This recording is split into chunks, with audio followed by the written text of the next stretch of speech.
제 임기가 이제 한 달이 남았습니다. 아직 많은 시간이 남아 있습니다. 제가 나이가 늙어서 은퇴하는 것이 아니고 새로운 일을 하기 위해 떠나는 것이기 때문에 좀 생소하게 느껴질 수 있습니다. 제가 성도들을 떠나는 것처럼 보일 수 있습니다. 그런데 지난 1년 동안의 코로나 바이러스가 충격을 흡수하는 데 도움이 되었다고 생각이 됩니다. 지난 1년 동안 코로나 바이러스로 교회 출석을 제대로 하는 데에 지장을 받았기 때문에 이것이 이 변화에 성도님들이 적응하는 데 도움이 되었으리라고 생각이 됩니다. 제가 사임을 결정하지 않았더라도 코로나 바이러스가 성도들이 새로운 현실에 적응할 것을 요구했습니다. 세상은 좋든 싫든 새로운 현실을 맞아서 적응할 수밖에 없었습니다. 이 새로운 현실이 우리를 불안하게 하고 또 미래에 대해서 두려워하게 할 수 있습니다. 젊은 사람도 그럴 것이고 연세 드신 분들도 그럴 것입니다. 만일 저희 어머니가 생존해 계셨는데 제가 어머니께 유럽에 가겠다고 말씀을 드렸다면 얼마나 불안해 하셨을지 상상이 가지 않습니다.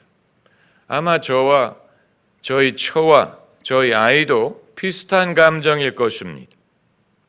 제가 혼자 유럽에 선교하러 가겠다고 말할 때 아마 비슷한 감정일 것입니다만은 그렇기 때문에 저는 예수님의 말씀을 기억할 수밖에 없습니다.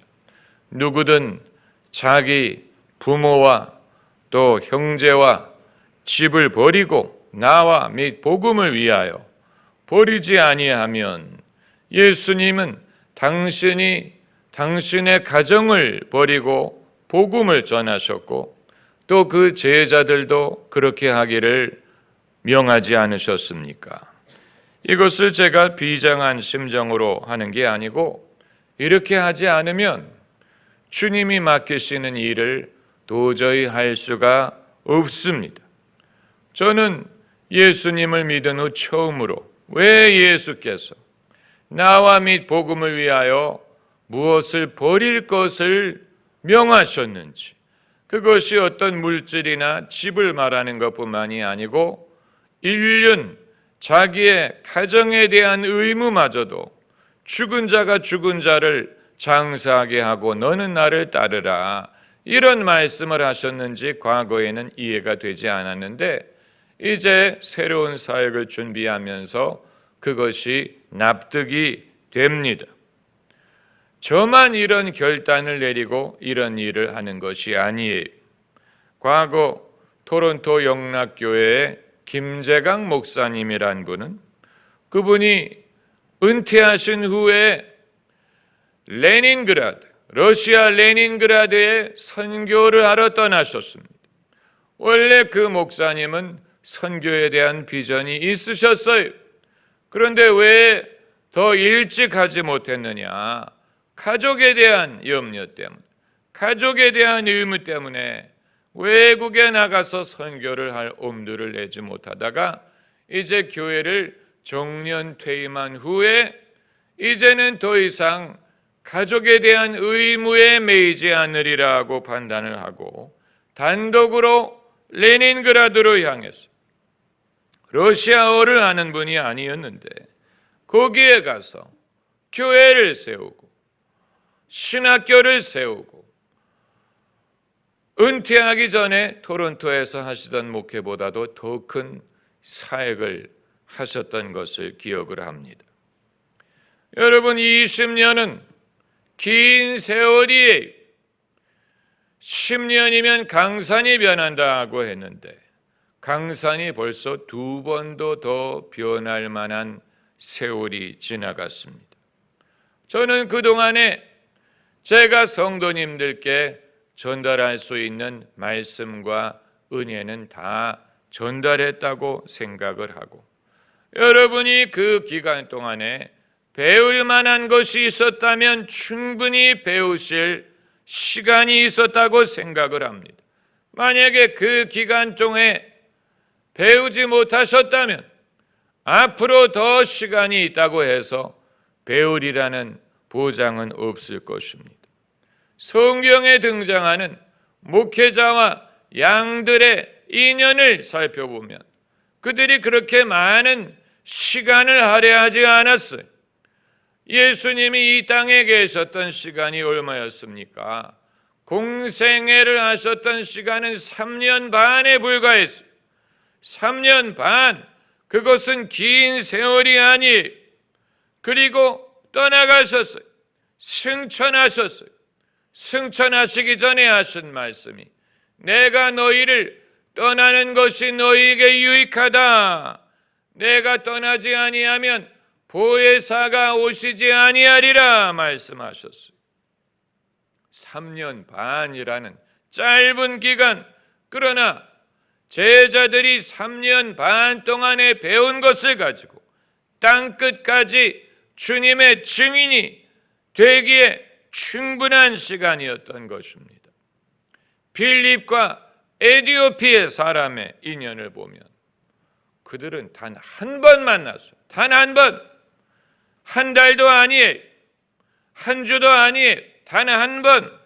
단 한 번 만나서 빌립이 에디오피아 네시아에게 복음을 가르친 것뿐인데 그것으로 에디오피아 사람이 고향에 내려가 콥틱 교회를 세울 수가 있었던 것을 보면 그렇게 많은 세월이 필요한 게 아니에요. 사도 바울이 전도 여행을 다닐 때 어느 한 장소에 제일 오래 있었던 곳이 에베소입니다. 에베소에 2년 있었다고 했어요. 2년을 머물면서 사람들을 가르쳤는데 아시아에 있는 사람은 유대인이든 헬라인이든 다 말씀을 들었다라고 했습니다. 제가 17살 나이에 고등학생이었을 때 예수님을 구주로 영접하고 곧바로 주의 종으로서의 부르심을 느꼈습니다. 그리고 10년이 지난 26살의 나이에 그 부르심을 마침내 확신하고 신학교에 진학을 했는데 제가 주의 종으로 부르심을 받았을 때 예수 그리스도와 복음을 위해 부름을 받은 것입니다. 그것이 정확히 무엇을 뜻하는 것인지 당시에는 알 수가 없었어요. 주의 종으로 부름을 받는다는 말은 당연히 목사로 부름을 받았으리라고 생각을 했지만 그러나 성경적으로 보면 목사라는 직분은 여러 직분 중에 하나일 뿐이에요. 우리는 주의 종을 다 목사라고 부르고 그것이 모든 것을 다 포함하리라고 생각하지만 에베소서에 이를 것 같으면 주의 종 중에는 사도의 직분을 맡은 사람이 있고 선지자, 복음 전하는 자, 목사, 교사 이런 여러 가지 직분을 말하고 있는 것입니다. 다 주의 종이에요. 그러나 부르심과 은사가 달라요. 사도의 직분은 두루 여러 곳에 다니면서 복음을 전하고 교회를 세우고 교회를 감독하는 일이고 선지자의 직분은 예언의 은사로서 교회 덕을 세우는 이 일을 말하는 것이고 복음 전도자는 소위 부흥사로서 사람들이 예수님을 믿게 하는 일이고 교사는 하나님의 말씀을 체계적으로 가르치는 일이 그리고 목사는 한 곳에 머물러서 그 교회 양무리를 먹이는 직분입니다. 이 모든 게 다 주의 종의 직분이 그러나 저마다 부르심과 은사가 달라요. 저는 애초에 부름을 받았을 때 예수님과 복음을 위해 부름을 받았고 예수님과 복음을 위해 헌신을 했어요. 그런데 저의 주된 부르심은 목사의 부르심은 아닌 것이라고 생각이 됩니다. 제가 목회를 했지요. 할 수 있어요. 앞으로도 할 거예요. 그러나 그것이 저의 주된 은사와 부르심은 아니라고 생각이 됩니다. 저에게는 교사로서의 사명, 또 설교자로서의 사명, 그리고 사도적인 여러 교회를 감독하고 또 리드하고 또 목회자들을 부추기고 격려하는 그런 사명이 있으리라고 생각을 합니다. 지난 20년 동안에 깊은 소식 교회를 목회하는 중에 얼마나 많은 성도들이 깊은 소식 교회를 거쳐갔는지 아십니까? 9,000명, 10,000명에 달하는 성도들이 깊은 소식 교회를 거쳐갔습니다. 거쳐간 분들이 남아있는 분들보다 많아요. 그렇게 된 이유는 뒷문이 열려있기 때문에 그런 게 아니고 하나님께서 그들을 우리 교회에 보내신 목적이 이루어졌기 때문에 배울 것 배우고 받을 은혜를 다 받았기 때문에 움직인 것이라고 생각합니다. 그러니까 저희 교회는 신진대사가 빨랐던 거예요. 신진대사가 빨랐어요. 성도들의 신진대사가 빨랐어요. 신앙을 배우고 습득하고 소화하고 거기에 걸리는 시간이 그렇게 오래 걸리지 않은 것입니다.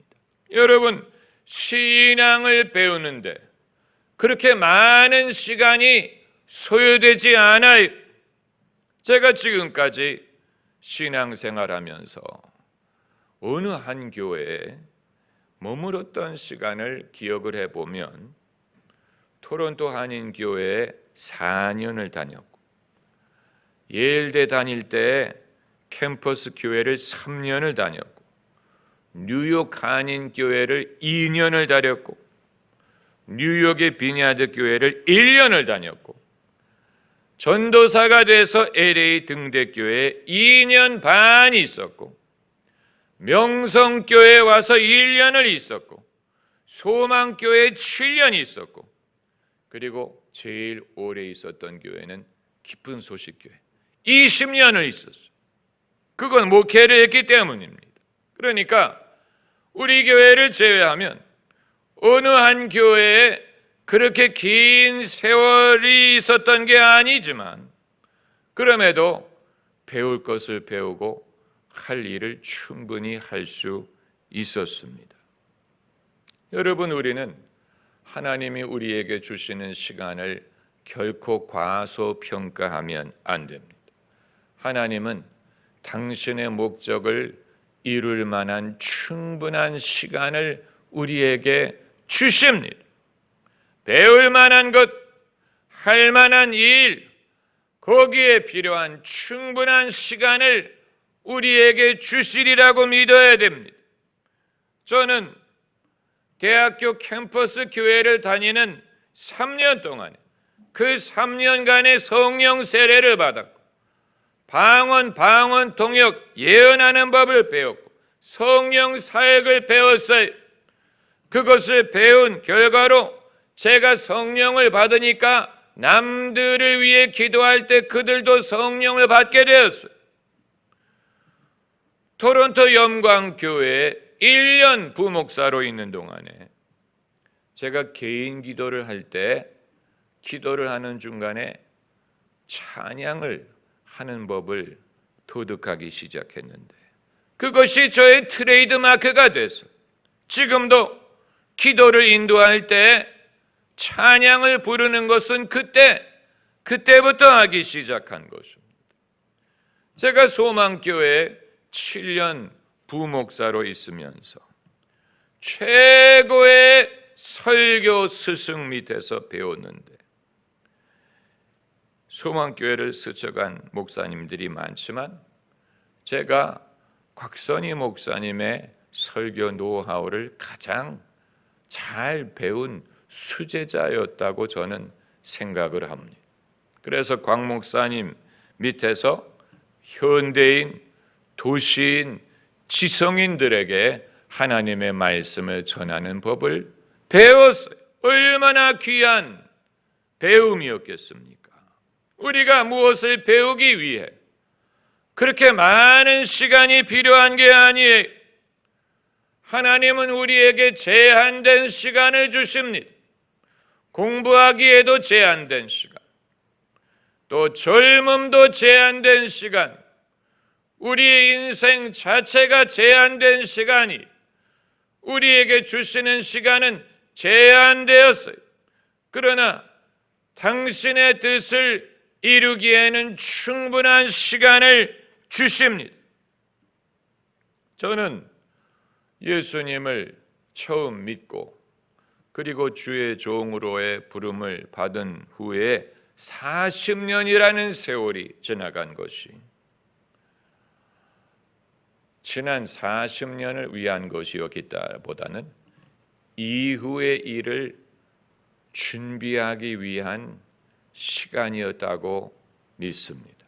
이후의 일, 이후의 사역을 위해 준비하기 위하여 지난 40년이 필요했었으리라고 저는 믿어요. 우리 삶에 하나님의 뜻이 있다고 믿는다면 우리는 일관되게 또 한 목적을 향해 나가려는 의지가 필요합니다. 하나님의 뜻이 우리의 삶에 있다고 믿는 사람은 일관되게 세상이 어떻게 변하든 남들이 뭐라고 말하든 나의 상황이 어떠하든 일관되게 그 한 목적을 위해 줄기차게 그것을 쫓으려는 의지가 필요해. 만약에 이러한 의지를 상실한다면 하나님이 우리에게 예비하신 목적을 이루는 데 실패할 것입니다. 그러나 줄기차게 일관되게 그 한 목적을 쫓을 수 있다면 이룰 것입니다. 이룰 것입니다. 어느 날 과거에는 꿈처럼 보였던 일들이 성취되는 날이 올 것입니다. 이것을 우리가 믿어야 됩니다.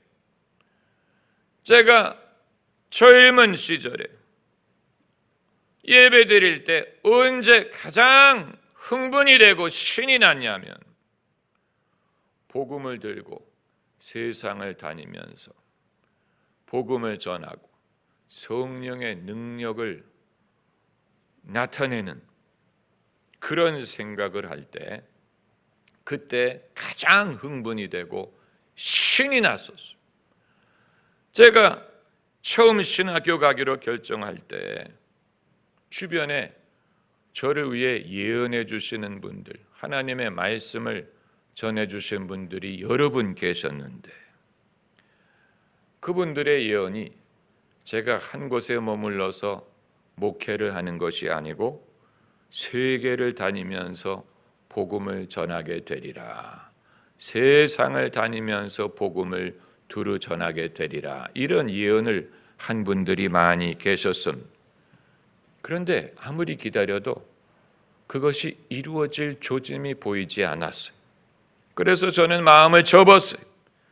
주님이 쓰시기 나름이지 이렇게 쓰시든 저렇게 쓰시든 내가 정할 수 있는 게 아니고 주님이 쓰시기 나름이겠지라고 마음을 정리했는데 만일 정말로 이후에 유럽에 복음을 전하는 일을 위해 문을 열어주신다면 오래전에 받은 예언이 결국은 이루어질 수 있으리라는 것을 보여주는 것입니다. 그러니까 허튼 예언이 아니었다는 말이에요. 나의 영원하신 기업, 생명보다 귀하다. 기업. 하나님이 우리에게 주시는 것은 그냥 선물의 차원이 아니에요. 그냥 은사의 차원도 아니에요. 하나님이 우리에게 주시는 것은 기업이, 기업. 성경에서 기업이란 법적인 효력이 있고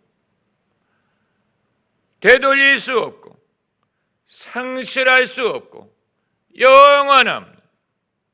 그게 기업의 특징이 오늘 본문에 기업 물을 자라는 말이 계속 등장하는 이유가 거기에 있습니다. 오늘 본문에 나오는 것은 나오미의 가족에 대한 얘기예요. 나오미는 시어머니예요.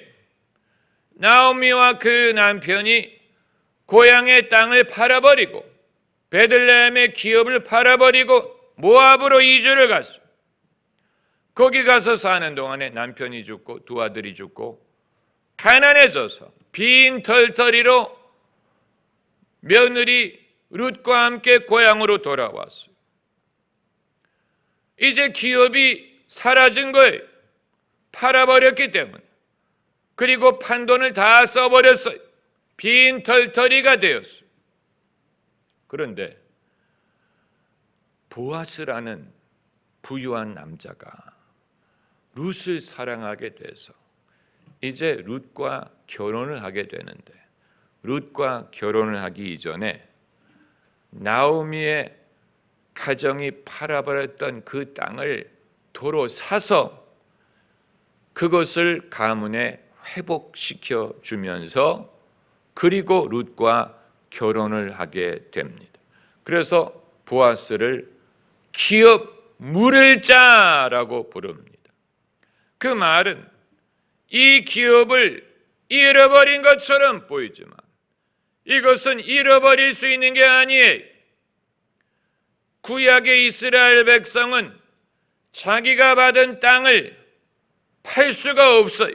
남의 땅을 빌릴 수는 있지만 영원히 소유권을 이양할 수 없어요. 그 소유권은 원래 주인에게 돌아가게 돼 있습니다. 그렇기 때문에 보아스가 그 땅을 산 것을 기업을 물렸다라는 말로 표현한 것입니다. 하나님께서 우리에게 주시는 선물이 이러합니다. 하나님이 우리에게 주시는 은사든 부르심은 기업과 같아서 무효화되지 않고 또 번복되지 않고 누가 가져갈 수 없어요. 한 번 주신 것은 거둬가지 않습니다. 일시적으로 기업을 잃어버리는 것처럼 보일 수 있지만 그렇게 보이는 것뿐이지 회복이 가능합니다. 그래서 원래 주인에게 돌아오게 돼 있습니다. 그렇기 때문에 우리에게는 믿음이 필요하고 인내가 필요하고 일관성과 흔들리지 않는 목적의식만 있다면 하나님이 우리에게 주신 은사와 부르심을 반드시 이룰 수 있습니다. 저도 그렇고 여러분도 그렇습니다.